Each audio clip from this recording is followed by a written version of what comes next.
Kemudian raja itu punya mahkota. Mahkotanya itu terbuat dari emas. Kemudian mahkota itu terdiri dari 9 kaki-kaki. Setiap kaki itu terdiri dari mutiara-mutiara yang indah, elok dan megah.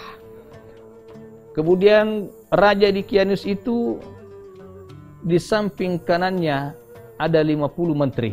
Di samping kiri ada 50 menteri. Kiri kanan 100 menteri. Kemudian tidak hanya itu, di belakang raja itu ada 6 orang pemuda. 3 di sebelah kanan, 3 di sebelah kiri. Tunggu dulu Ali, siapakah nama pemuda itu? Kata Ali, 3 di sebelah kanan, Tamliha, Miksalmina, Mikaslimina.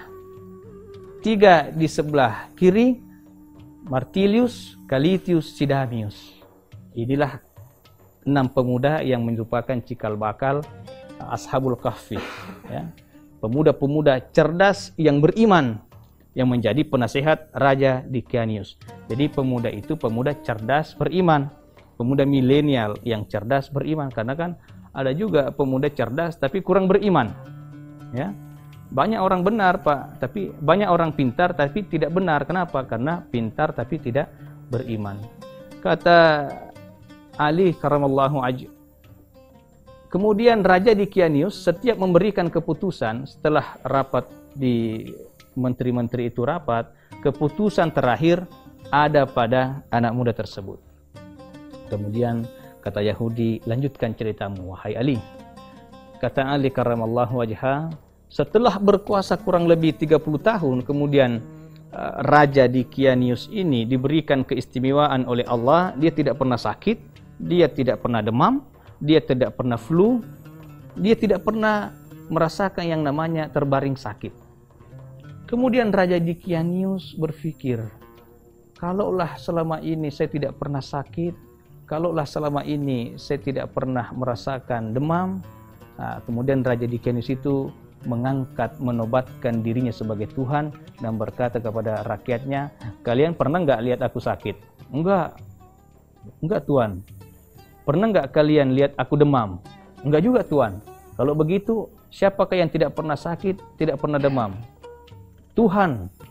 Kata Dicanius, kalau begitu sembahlah aku menjadi Tuhanmu. Sembahlah menjadi Tuhanmu. Kemudian pemuda-pemuda cerdas tadi berpikir, Raja Dicanius kalau tidak makan juga lemah, kalau tidak tidur juga lemah. Masa sih Tuhan kalau nggak makan lemah, nggak tidur lemah, berarti Raja Dicanius itu bukan Tuhan. Ini pemuda-pemuda cerdas yang beriman, yang berpikir. Kemudian saat itu rapatlah mereka di rumah Tamliha. Kemudian Tamliha berkata, sebenarnya saya sedang gundah gulana. Apa yang menyebabkan kamu gundah gulana wahai Tamliha? Kata temannya. Sebab Raja Dicanius mengaku dirinya Tuhan dan saya tidak percaya akan hal itu. Maka kemudian Tamliha mengatakan bahwa relakah kalian meninggalkan istana, meninggalkan kemewahan, meninggalkan Raja Dicanius, kita pergi menyelamatkan iman kita. Kita mau perangi nggak bisa, kita 6 orang nggak bisa. Maka mereka sepakat, akhirnya mereka pergi dan sempat singgah menjual kurma dengan harga 3 dirham. Setelah itu ia berjalan, kemudian setelah keluar kota, dia naik kuda keluar kota. Kemudian begitu meninggalkan wilayah kekuasaan Raja Dicanius, ia kemudian berjalan kaki, kemudian kelelahan, bertemulah ia dengan seorang pengembala kambing, pengembala kambing yang punya anjing. Kata Yahudi, mohon maaf wahai Ali, siapakah nama anjing sang pengembala itu? Kata Ali karramallahu wajha, menurut kekasihku Muhammad sallallahu alaihi wasallam, anjing itu bernama Kitmir. Warna anjingnya apa wahai Ali? Warnanya adalah kehitam-hitaman. Baiklah Ali, lanjutkan ceritamu. Maka kemudian ke-6 pemuda itu masuk ke goa. Sebelum masuk ke goa, di situ ada air terjun di depan goa, di pintu goa. Kemudian masuk mereka, kemudian singkat cerita, mereka tertidur selama 309 tahun. 309 tahun, begitu terbangun seolah-olah baru kemarin, ya kan? Kemudian salah satu di antara mereka ke kota, yaitu tamliha ke kota, kemudian membeli roti. Tadi kan dia punya 3 dirham hasil jual kurma. Begitu dia ingin membeli roti, ternyata uang yang dia gunakan adalah uang yang 300 tahun yang lalu. Kagetlah orang-orang di pasar. Ini menemukan barang kuno katanya. Dilaporkan kepada sang raja, Raja Abdurrahman. Ini tamliha juga bingung. Lah, kok ini dikira uang kuno padahal baru kemarin.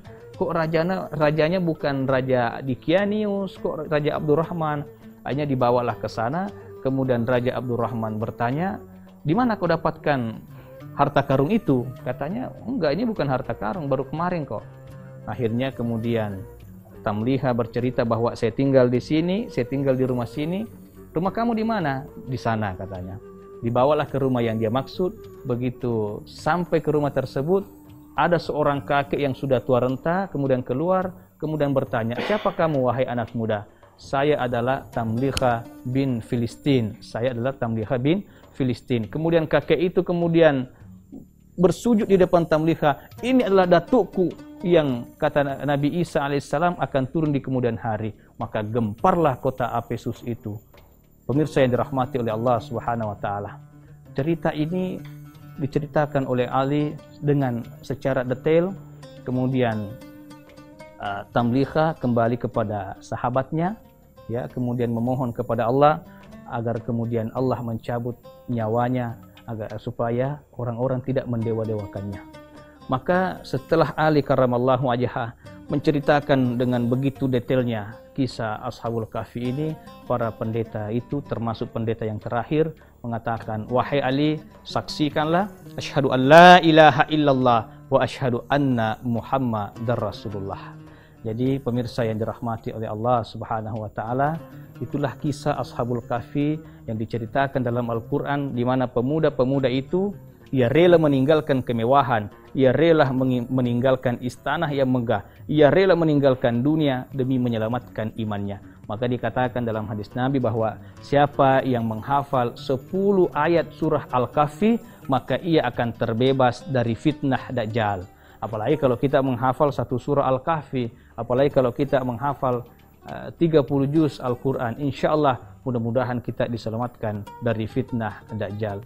Maka kemudian semua pendeta Yahudi yang datang kepada Khalifah Umar bin Khattab, yang kemudian setelah dijelaskan oleh Khalifah Ali bin Abi Thalib, mereka semua beriman kepada Allah Subhanahu wa taala, bersaksi bahwa tiada Tuhan kecuali Allah dan Muhammad adalah utusan Allah. Sebenarnya cerita itu mereka sudah dengarkan dari kitab mereka, yaitu kitab Taurat, akan tetapi mereka ingin mencocokkan apa yang telah disampaikan dari Nabi SAW kepada para sahabatnya. Maka kemudian setelah Ali menceritakan, barulah mereka yakin bahwa inna dina indallahil Islam.